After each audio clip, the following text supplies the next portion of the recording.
know, you said something earlier that just got my attention, that we're all addicted to something or somehow. What did you mean? Well, you know, we look at the Bible, the first commandment, thou shalt have no other gods before me. Well, why do we need that commandment?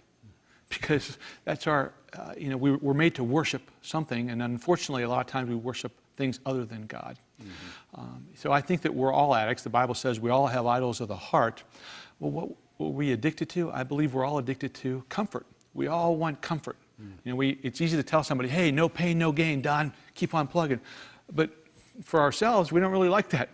You know, we don't like that saying. Whenever we have some pain, we have some struggle, or there's some potential pain, it's amazing what kind of short-term, knee-jerk kind of responses we'll have just to avoid the pain, no matter how wrong they are. Like when Peter was said, hey, look, you're going to deny me 3 times before the cock crows. And he goes, well, I'd never do that. Right. But then whenever he's faced with possible pain and adversity, it's amazing how he choked in that situation. He denied Jesus 3 times to avoid discomfort, right? Because we're addicted to comfort. Well, when you think about it like that, that kind of makes everybody fit in the same pattern. Everybody that's watching the program right now has an issue that they're facing. Yeah, sometimes I have issues that I'm facing in that regard, because is it all a result of not knowing what to do or not being willing to do it? Well, I think it's a combination of things. You know, I don't know if anybody really says, sign me up for an addiction.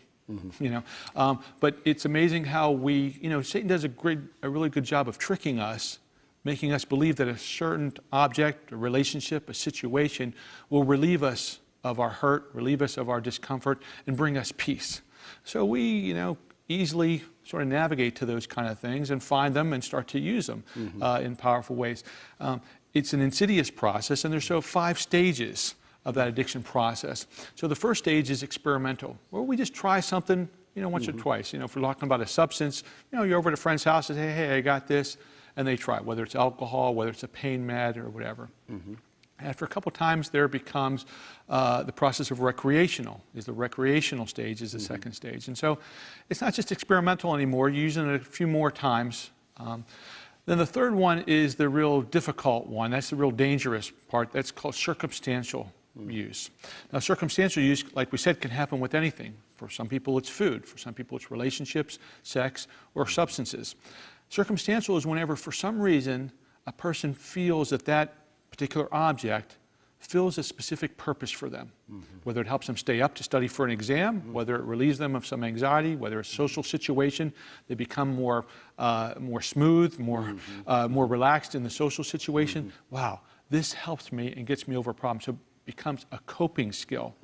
That's whenever that addiction object is dangerous, whenever you think it's a coping skill, because it really isn't. It's going to cause a lot more damage in your life than it's ever going to help. Is that what people talk about, being social drinkers? Is that in that category, where they just feel like they can control it and it's something they do recreationally, and it's just for the circumstances? Yeah, so that's that recreational stage. Some people drink socially just as a recreational thing. Some people drink socially because it sort of gets them over the hump, allows them to have less inhibition, less sort of self observation. Some of those insecurities and inadequacies start to melt away with alcohol being in the system. Well, when you're in a situation and you start to see yourself moving down this, or do you ever realize that you're on this path of going from one to the next to the next? Yeah, unfortunately, most people don't. They sort of see that circumstantial use and they start using it thinking that, wow, this is helping me cope with some struggles that I have. So this is a beneficial thing for me. Now, all of a sudden, some consequences start to come their way, whether it's relational issues, whether it's legal, financial. You start to miss sleep in, miss a test, or different consequences, and you still use, even though you're experiencing consequences. Hopefully, people have some others in their lives that come and say, "Hey, Karl, you're missing this. You're falling behind on your finances. You're not showing up to work," and then that person has to face, "Wow, is this worth it?" These consequences versus the substance or the addiction object, food. If I have health concerns, my blood pressure's up, am I going to still eat even though my blood pressure's up?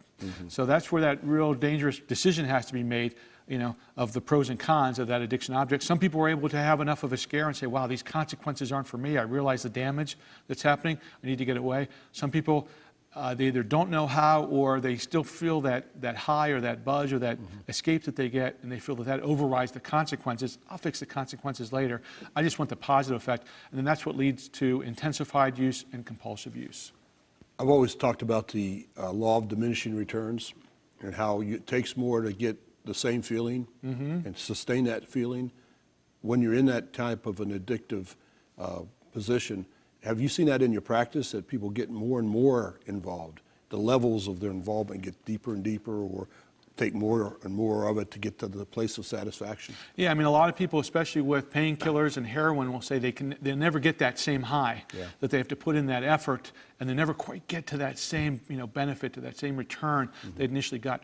Although they're still striving, and they're still pushing, and they're using in odder ways and more dangerous, kind of ways, or more frequently.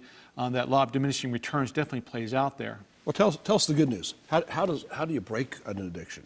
How do you get to that? How does a person find hope?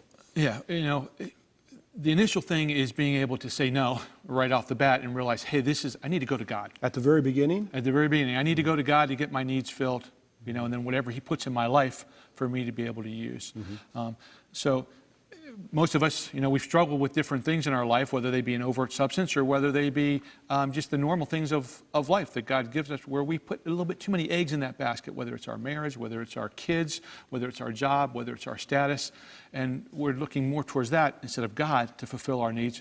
Is there ever a place where there's not hope, that you can't get out of that spiral? Oh, I've seen terrible situations of people incarcerated on their, after an overdose, wanting to die. There's always hope. God can always come into those lives.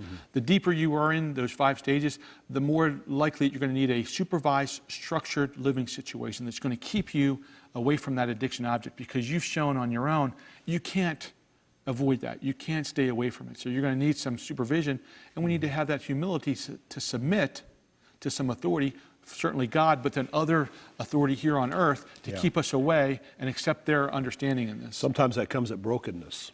When you get to the place of brokenness, and then you have to call on God.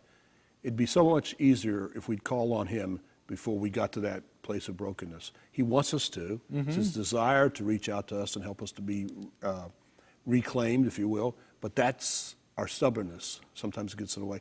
It's a pleasure talking with you about this. Thank you for coming, and I'll look forward to you coming back. And remember, it's the Lighthouse Network is where your practice is, and you can find a web address on our web address at ctvn.org and see more about this important subject.